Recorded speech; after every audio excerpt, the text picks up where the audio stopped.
Hi, I'm Craig Phillips. In this video, I'm going to show you how to prepare and paint this wooden panelling. Now, you may already have wooden panelling at home that dates back to the Victorian and Georgian days, which probably could have been painted or varnished many a times. If that is the case, your starting preparation is going to have to be cleaning. So mix yourself up some sugar soap, which is fantastic for cleaning a variety of different surfaces. Scrub this down with a sponge and a scrubbing brush, rinse it off, dry it, and then you're ready. Or you may have new materials like mine, which is an MDF background and a wooden pattern all the way around it. However, it still needs preparing. Therefore, my first stage is to protect the surfaces around by putting your dust sheets down on the floor and masking up the walls above. Next is the sanding. Now, with my materials being new, I'm going to use a very light sandpaper, about a 240 grit or a soft sanding pad. Now, if your existing paneling has been painted or varnished, you will still need to sand this down, but using a more coarse sandpaper. This will help the new materials key to it. Either way, brush off all dust or vacuum it up before continuing. And always remember to use a good dust mask and keep all doors and windows open if possible. So now your areas are clean and sanded, you can inspect them closer to see if any areas need filling, like screw or nail heads, or any gaps between the timbers where they meet. There's various different fillers you can use to fill the gaps. When applying this, make sure it stands proud a little bit, and once it's dry, you can sand it down flush. Now, once you've applied some filler over the knots, the deep areas and some of the joints there, when you look closely to your timber, where this timber has been mounted on top of the backboard here, you may get some gaps. Even in your existing panelling, it might be cracked. So these gaps here can range anything from 1-2 millimeters, and then it goes all the way up there, and then there is no gaps at all. So what I prefer is a polymer sealant as opposed to a normal caulk, and I run this all the way around the whole square, smooth it off with my finger, and then it's ready to paint once it's dry, of course, and you get a nice consistency of your paint traveling through the two different materials. In fact, it looks like it's all part of one. Now, it is advisable to use a flexible filler, but whatever brand that you use, make sure it's not a silicone based and you are able to paint it once dry.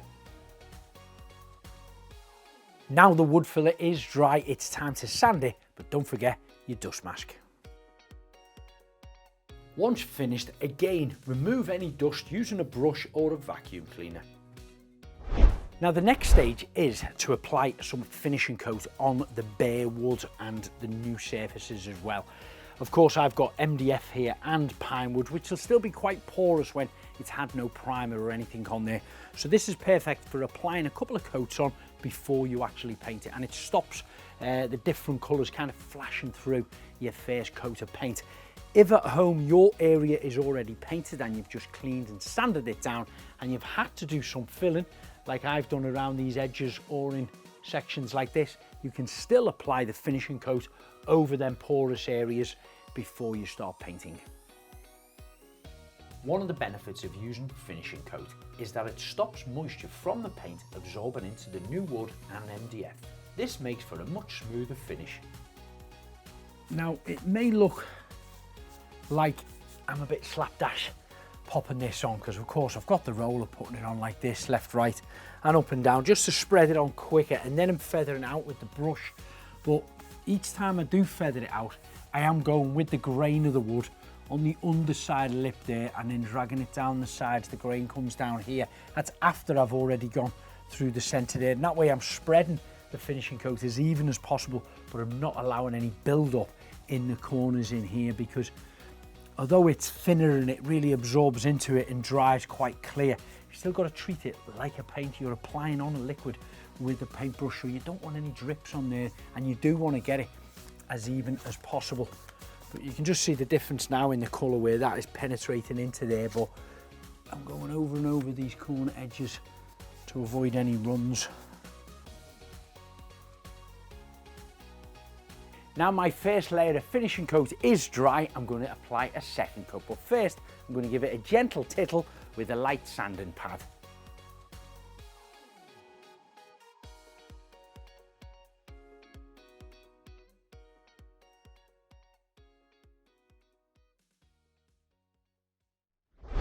Now I'm going to be using two different types of paint. The colour first of all is moleskin, both being the same colour. However, the larger tin is the chalk wall paint, which I'm going to be painting the MDF areas, and then the trim paint will be on the pine areas. However, my first coat, I'm just going to apply the chalk wall paint across the whole lot as it'll be quicker. Frenchic chalk wall paint is velvety, luxurious and practical. It's water-based with an ultra-matte finish that gives you excellent coverage. This revolutionary product is durable, breathable and totally scrubbable with minimum VOCs and virtually no odour. But it's not just for walls, it's also great for ceilings and other internal surfaces such as woodwork, ceramic wall tiles and even wood and concrete floors.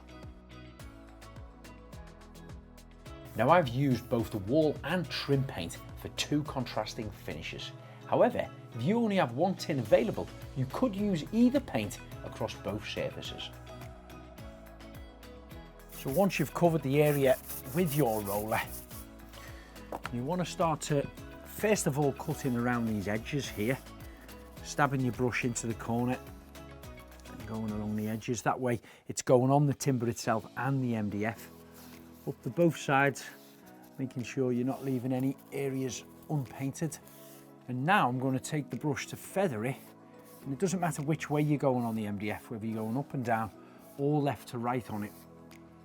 We just want to try to make sure it's spread as evenly as possible. And once it's done that, then you take the edge of your brush and go along the pine wood area from corner to corner and not touching the back MDF, and same again up here. And this is going to avoid the paint piling in the actual corners where you don't want it to pile, because that's where it will build up and potentially drip down. And then you can start to paint the outside areas again, using your roller because it is quicker for applying it. But when we come to feather it on the actual pine, we want to go with the grain of the wood. So I've got pieces of timber going straight across here and straight across here, and then small pieces in the middle. So spread the paint out evenly so you're feathering across all the surface like this, and that way you're not getting any build up from off the actual roller.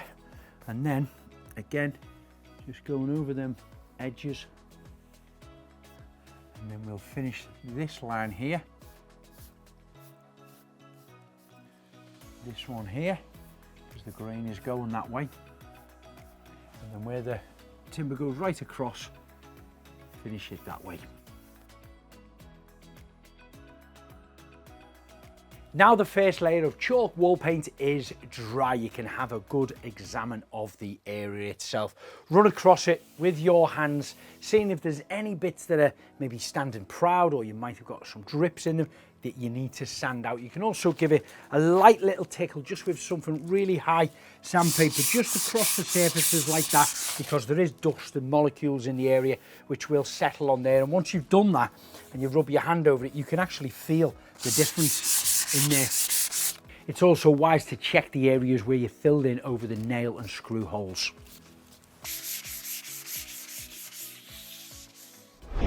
Now I'm ready for my second coat, but this time I'm going to be applying the moleskin, again the chalk wall paint, using my handheld paint spray.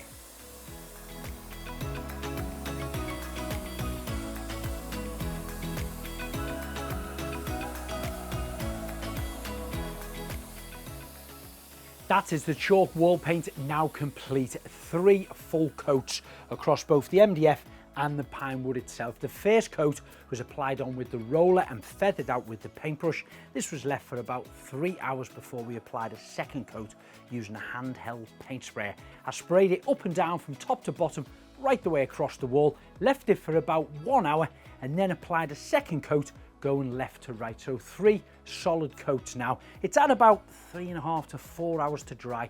If it was a flat, smooth surface, you can recoat it in about 2 hours, but because of the detail on here, I've left it that little bit longer. But the next stage is Frenchic's trim paint. So as you can see, this is the moleskin, the same colour. However, it's not going to dry ultra matte like the chalk wall paint. it'll have more of a satin feel to it. Frenchic trim paint has a lovely, subtle satin sheen finish that's perfect for skirting boards, doors and radiators. It also works fantastically when it's used in its own right as a satin furniture paint. Now for the cutting in, this is going to be a lot slower of course, so you will need a more finer paintbrush like this. This is 50mm wide, or you can even use a smaller one at about 30mm if you need it. Get your paint on the edge of your brush, and then when you start to cutting along the edges there, just press your brush in so it kind of bends the bristles that little bit and it strikes a more cleaner line. What you don't want to be doing is getting this trim paint on this back bit here, because you're going to see the difference. This is going to dry a little bit more satin effect, where this ultra matte on there would be noticeable if they crossed. So you just strike that line all the way into that corner, and hopefully if you've done your filling across there nice and neat, you should be able to get a nice neat straight line. And then of course you just go over the top areas like this. It's something that will take your time and you will have to keep going back over it, but be careful that you don't overwork the paint and start to drag it off, because it dries quite quickly, especially when it's penetrating into the chalk wall paint. Now the first coat might again look a little bit patchy when it's going on there, because it is penetrating through the base layer that we put on, which was the wall paint. But once you've applied a second coat or even a third coat on there, this will look a lot more solid then, and kind of a nice buffed satin finish on there, where this will always stay more matte.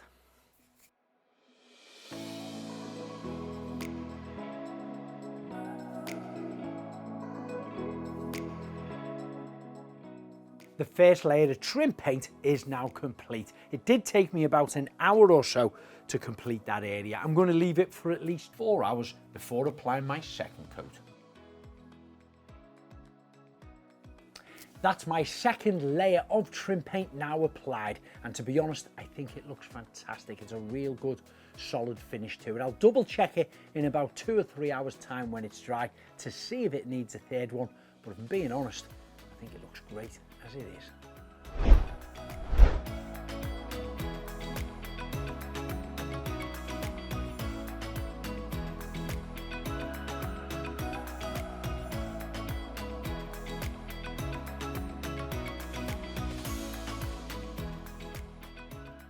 So that's how easy it is to prepare and paint your wooden wall panels. If you're looking for more inspiration, check out the Frenchic Fan Forum on Facebook. But if you just want to know more about the vast range of products that Frenchic stock, check out their website, frenchicpaint.co.uk.